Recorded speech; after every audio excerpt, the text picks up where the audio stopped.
өйдө сайын биринчи бригада, ортопту экинчиси. Boyunda var кезде korkmuştu belgiler degende. Kan geçse, su geçse, başın ağrısa, için ağrısa. 24, 25, 26 Салкынай Мусаева өмүрүн медицина тармагына арнады. Анын ат башынын Ачагайыңды айылындагы фельдшердик акушердик пунктунда иштегендигине 33 жылдан ашты.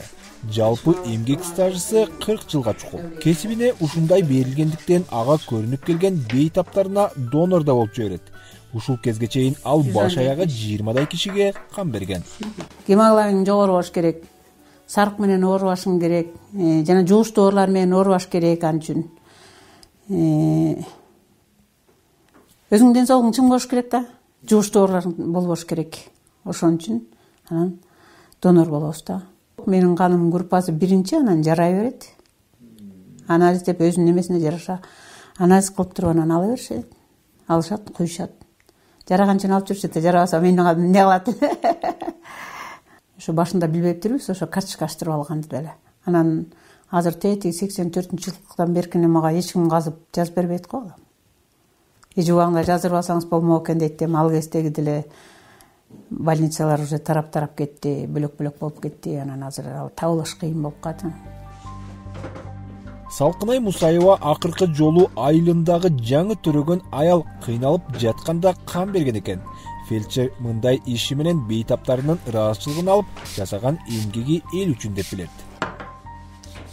Акыркы менде участкамда бир келин өзүнүн нарынга жеткизип барып жакшынакай төрөдү. Төрөгөндөн кийин кровотечение болду. 2 жолу операция болду. Анан апасы бир тууган эжеси чалат, эже ушинтип биз донор таппай атабыз деп.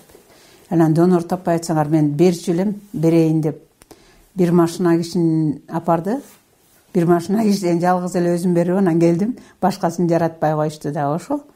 Ушундай анан керек болгондорго берип турабыз донорубузду.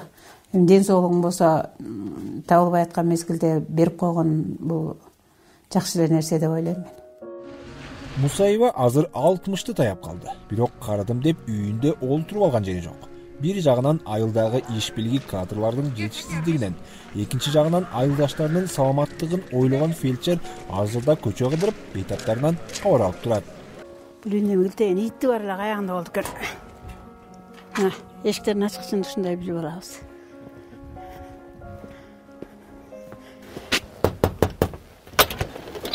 Саламатсыз. Саламатсыз, жакшыбы? Кириң, жакшы турасыңарбы? Жакшысыңар. Кокуй. Бияка келгенде ушу 4 балалы болдум. 4 тең ушу салкын эжеги учетко отуруп, 4 тең жакшынакай төрөп, ар бир ушу биздин айылдын чын дил менен иштеген эжекебиз. Канча жылдан бери иштеп, бир нерсе болуп калса эле ушу салкын эжеге кайрылабыз, чалабыз, барабыз. Донор да болуп жүрөт. Чын дил менен иштейт. Салкын эже көп болду иштеп. Баардыгы эле билет. Ар бир үйдө даже канча бала кайсы күнү бүт билет салкын эже. Бизге караганда салкын эже билет. Нарын облустук ооруканасында учурда 100дөн ашык дарыгер жетишпейт. Дарыгерлер жамаатынын 60%дан ашыгын пенсия курагындагылар түзөт. Алардын ар бири бир эмес 2 дарыгердин милдетин аткарып иштейт. Облустук бийлик мындай көйгөйдү чечүү үчүн жаш дарыгерлерди аймакка тартуу боюнча Нарын облустук ооруканасы менен бирге атайын программа иштеп чыккан. Милан Кадыров, Азаттык, Нарын облусу.